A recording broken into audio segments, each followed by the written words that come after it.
of 1800s Paris, just behind Notre Dame Cathedral, stood a building that drew millions, not for opera or art, but for death.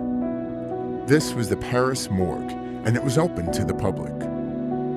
Inside, the bodies of unidentified dead were put on display, laid out behind a glass wall on cold marble slabs, illuminated by gaslight.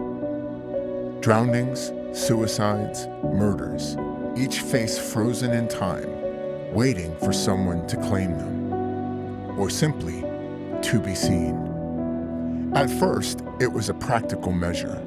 Officials hoped families might identify loved ones, but soon crowds came not to recognize the dead, but to gawk. The morgue became a morbid attraction. On weekends, it was packed. Newspapers printed daily lists of new arrivals.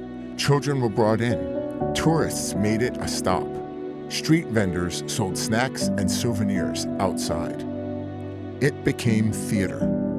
The most infamous display? A woman and two children pulled from the sin, displayed side by side. Their peaceful expressions haunted viewers. People wept, wrote poems, even painted them. They became icons of death, without ever being named. Writers like Émile Zola and Charles Dickens visited.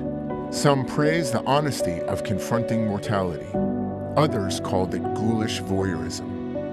By 1907, the morgue was closed, deemed too popular, too dangerous, and too revealing of society's darkest fascination. But for decades, death had a stage in Paris, and Parisians lined up to applaud.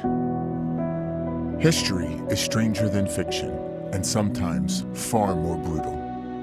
If you enjoyed this story, hit the like button. It really helps us reach more people like you. And don't forget to subscribe to Bloodlines and Battlefields for more true stories from the darker side of history.